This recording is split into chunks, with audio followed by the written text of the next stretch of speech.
God moves on Peter, shows them the vision. God moves on Antioch, gives them a prophetic word. God keeps pushing it. God is expanding his will. He's making sure it's going to happen one way or the other.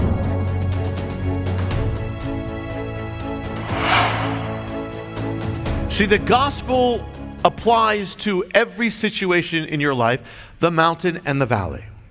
And that is the glory of it. It says, you cannot reject the cross. You can't just have the resurrection without the cross. That's what some people preach. There's no power in it.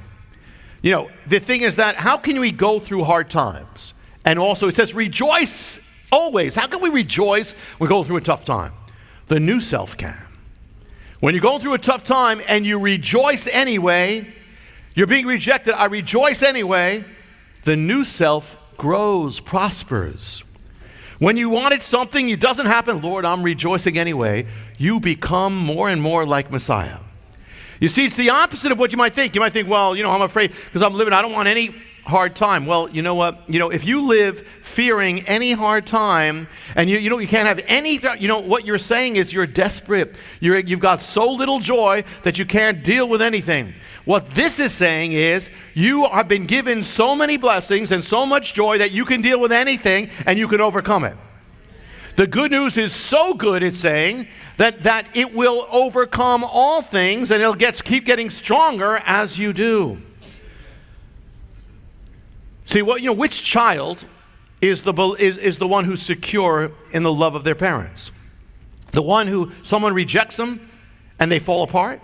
Or the one someone rejects them and they don't let it throw them? I know who I am. You see, it's not, the thing is life has issues no matter what. There's going to be problems no matter what. That's the way it is on this planet.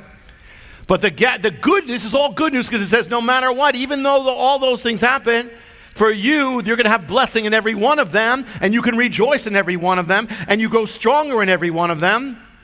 If you can rejoice in the valleys, how much more are you going to rejoice on the mountaintop?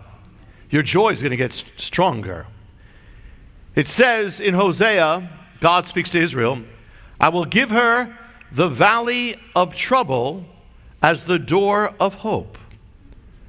One of the first settlements in Israel in the 19th century, the very beginning that started the rebirth of Israel, the settlement was called Petach Tikva. That means in Hebrew, the door of hope from Hosea.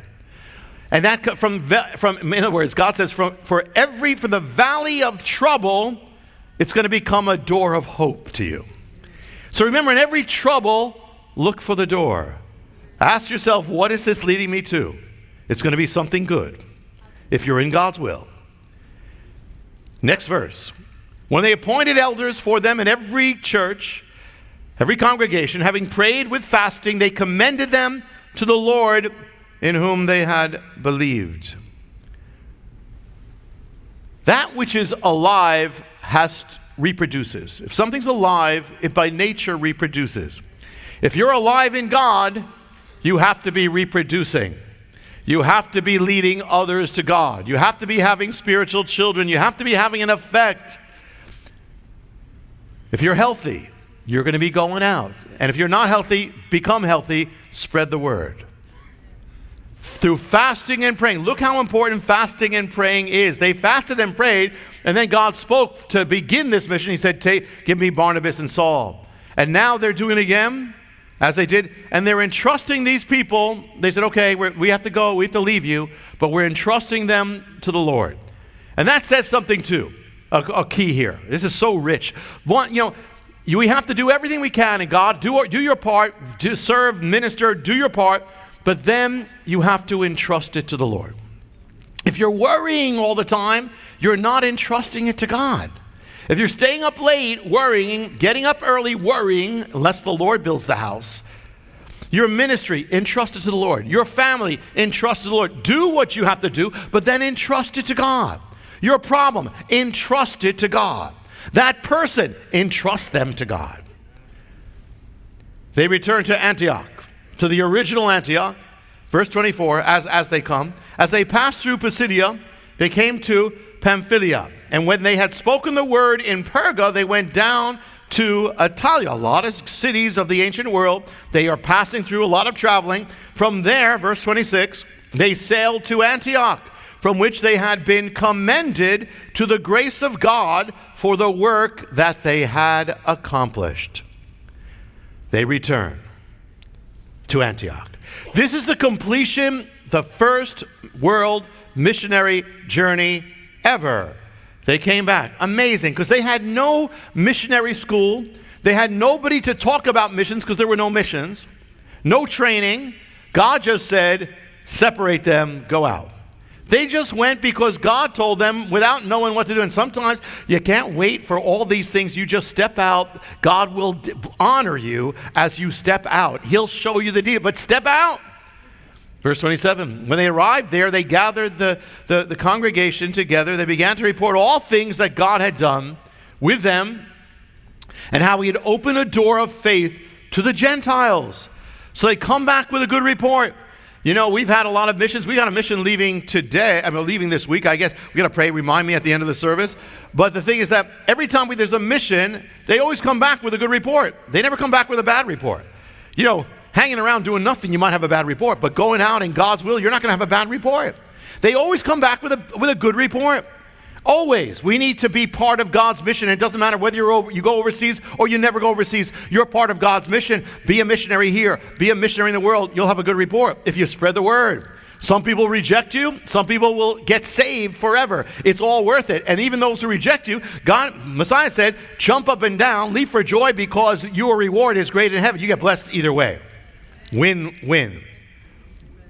So they share the amazing thing. God's opened the door. People are receiving it among the Gentiles. They're coming to the faith. And so they pushed the bounds of the gospel. The gospel was in Jerusalem. Then it went to Samaria, or Judah, Samaria. And now it's got to go to the ends of the earth. So now it's going. So God keeps moving everything. It's God who's doing it. They're not planning it. God moves on Peter, shows them the vision. God moves on Antioch, gives them a prophetic word. God keeps pushing it. God is expanding his will. He's making sure it's going to happen one way or the other, even with people. And they spent, verse 28, a long time with the disciples. They're probably away from the Antioch, from the home congregation for at least a year and a half. Some say more. But now they're spending a long time back with them. Important thing, to bring your blessings home. You're blessed by God, bring it home. You can't just be blessed here if you're not bringing it home. Bring it home. Ruth was blessed in the field of Boaz, gleaning it, but she had to bring those blessings back home to Naomi for the whole story to come to its fulfillment. You're blessed, bring it home. Your joy, you have joy, bless your family with it. God bless you. Bless the people in your life. Bless your relatives. Bring it home. Bring it where you live. Bless it on your job. Bring the blessings. Is there more to the world than meets our eyes? Another realm that's transforming our world. After 8 New York Times bestsellers, Jonathan Cahn releases his newest blockbuster, The Dragon's Prophecy, Israel, the Dark Resurrection, and the End of Days. For the first time ever, Jonathan Cahn will open the mystery of the last days and what lies ahead. The Dragon's Prophecy. It will open your eyes, blow your mind, and change the way you see the world. Available where books are sold.